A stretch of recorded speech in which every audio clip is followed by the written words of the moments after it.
Thank you for joining me today. I am excited to be here with you. We're doing a pop up live this week, and it's part of our Built to Be Heard series. The subtitle to that is Why the Future Belongs to Thoughtful Leaders like you, right? And I've been thinking a lot lately about all the things, that we are supposed to be doing and doing. And sometimes it can be somewhat overwhelming, right? Because, we're posting, we may be speaking, uh, we may be writing content, serving our clients, all of those things, right? And we have technology, of course, literally at our fingertips that can make a lot of things easier. However, it's super important in the AI era that we have that human connection. We crave that human connection, and that human connection is irreplaceable. So, while we can duplicate some things in technology and certainly streamline things and build systems, we still have to have the foundation of the human to human connection. Okay. And that's not why I'm here today. I'm not here to talk in depth about technology and systems. I'm really here to call out some other thoughtful leaders that should be seen by more of their people. Okay. So this is really meant to be a conversation, and I'd love it if it just wasn't a one-way conversation. I would love it if you were able to send me some messages or comments on what you think, what your thoughts are related to these ideas that I'm going to be presenting today. And I was journaling recently, and I was thinking specifically as it relates to all these things that we're doing today, right? And sometimes, like I said, it can be overwhelming. I was thinking of three quotes that really came to mind, and I was journaling about if they were still relevant in today's world or not. So I'm going to share those with you, and I would love to hear your thoughts. Okay. So the first one is the squeaky wheel gets the attention, right? I remember growing up and hearing my dad, say that to me because I was very shy and introverted and hesitant to speak. I would get nervous. My heart would be beating so fast even when I was thinking about answering a question in the classroom. So raise your hand if you can relate to that. But that was definitely me. Okay. And if something was bothering me, or if there was, something I felt that I should be speaking to somebody about, my dad would say, if it's that important to you and it means that much, then, the squeaky wheel gets the attention. You can't be quiet about it. Now, in this particular case, I don't believe that this saying is, relevant today. I'd love to hear what you have to say, because I feel that credibility versus the volume or the noise. I remember, a while back, right? A while back, if someone was persistent, and if you think of like maybe a community meeting or a company meeting, and I can think of many examples when I was with AT&T, or if you're in a community meeting or a homeowners association, the squeaky wheel does get the most attention. It could be that person that is taking a stand for something that they, do not believe in, and they're very persistent. And sometimes that is how they were able to be successful. In today's world, I don't think it's the loudest in the room. I think that it has to be the one that has the credibility, that has the trust, that's known by the right people in the right rooms. Okay. Let me know what you think about that one. The second one is it's not what you know, it's who you know. And my dad was a walking example of that because he did not go to college. He did not have the money to go to college. He did amazing things in his life, like, being the drum major at the Catholic high school in Wheeling, West Virginia, without even taking one music lesson. you know so he was amazing in that sense, and he walked that talk because he truly believed that it wasn't what you know or what degrees you had, it was who you knew, and you needed to treat those people with respect. My dad was very religious and very committed to his Catholic church, St. Mike's in Wheeling, West Virginia, and he would go to church as much as he could, definitely weekly, but then he would also go like on the first Fridays. And of course, when he was ill and he wasn't able to go as often, he would watch the mass, and we would watch the mass together on TV. But when he was mobile, when he was able to get out, he was very committed to doing that. And he believed that, talking to people, having conversations, developing relationships, super important, right? And that's how he was able to navigate through his career. He was a blue collar worker, walked the lines, walked the hills up and down for Mountaineer Gas Company in West Virginia. And of course, it was super important that he was able to talk to all different walks of people, all different types of people, right? So he could talk to someone that was at CEO level. He could talk to any level. He was able to relate to people quickly. And quite frankly, in his line of business, he had to remain calm. If there was a gas leak, he had to be able to give them instructions. He had to be able to diagnose the problem and figure out, what teams they were going to call in to prevent a gas explosion.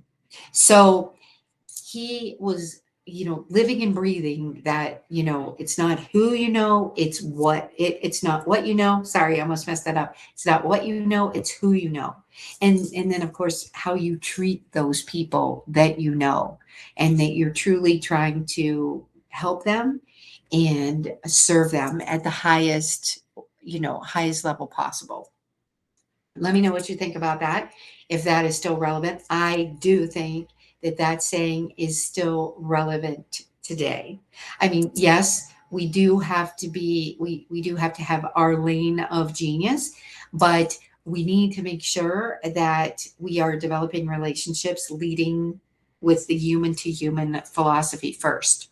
The third saying is, if you build it, they will come. I don't think that that's relevant in today's world. Now, love the movie Field of Dreams with Kevin Costner. Great storyline, great lessons.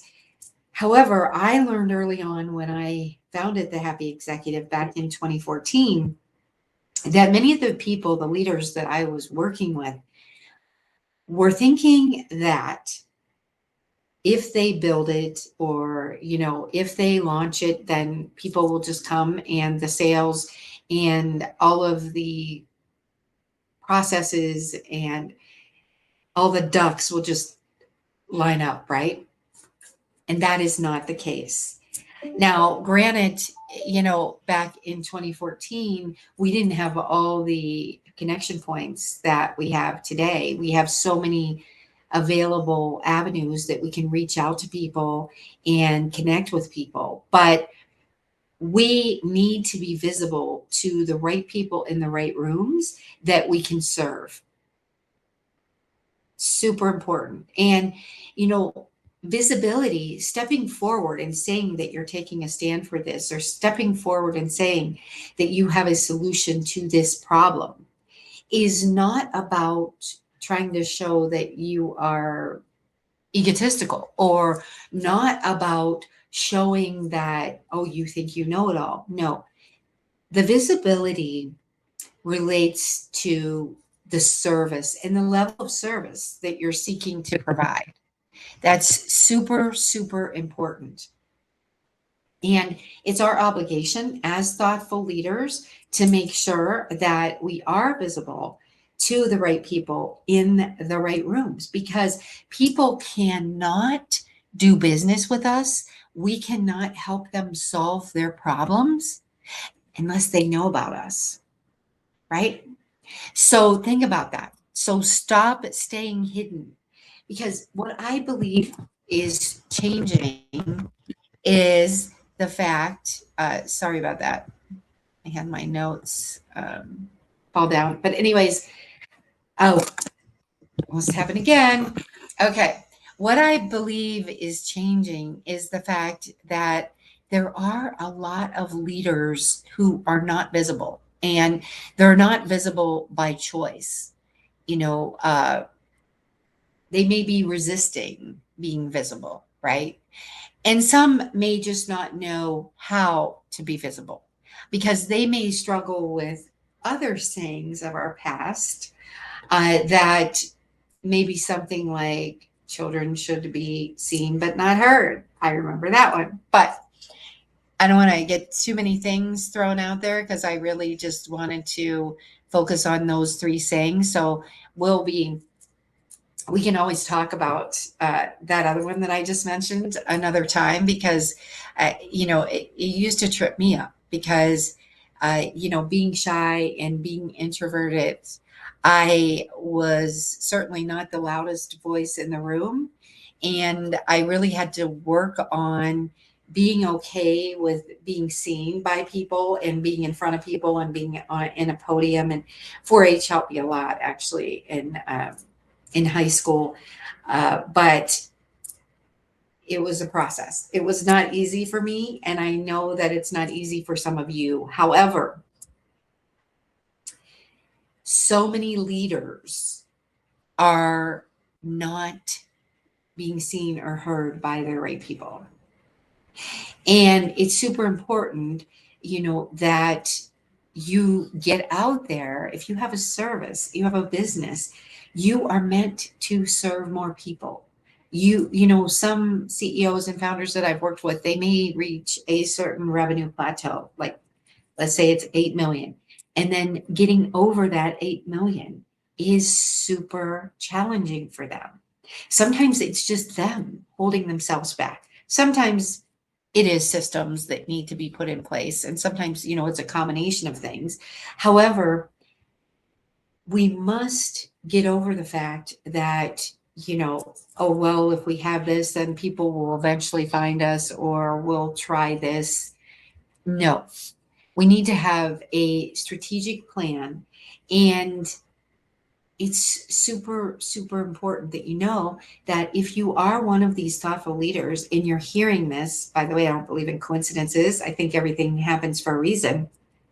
If you're hearing this, then it's your turn to connect to your audience, to step up to the podium, to get in the right rooms with the right people, to attract those right people to you.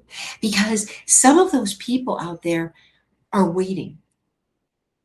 They don't know that you exist. They may never have seen or heard you before.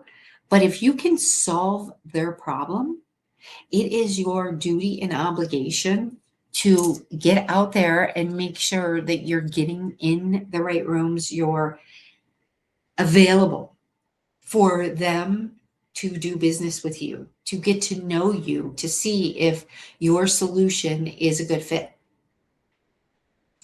Now, the movement that I'm standing behind and the series that I launched a few weeks back with one of my favorite people, I interviewed him first, and I'm going to be doing other interviews. The series is called Built to be Heard. And I feel that more of you, thoughtful, talented leaders, are really built to be heard, and you need to get out there, because there are thousands of you that are not really, maximizing your potential. And, you may think that you're stuck at a revenue plateau, but maybe you're not stuck. Maybe you just need a few little nudges, okay? Because you have something valuable to contribute that no one else can do in your particular way. So we're going to be continuing this conversation on Wednesdays.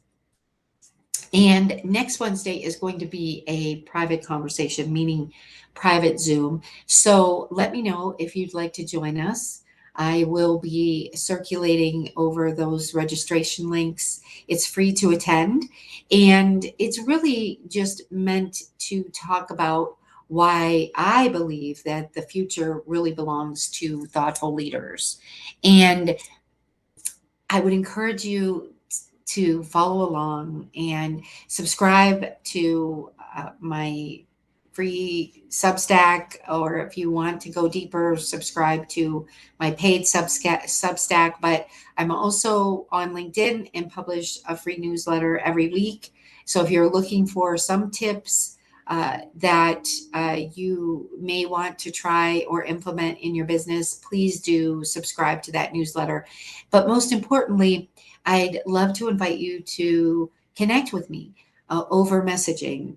Maybe we can even have a power chat via Zoom, because I love to get to know as many connections as possible that I can, because I believe that we all learn from each other. And I'd love to hear your story, because your story is so motivating to people and can really push people over that line to be able to get to where they need to be.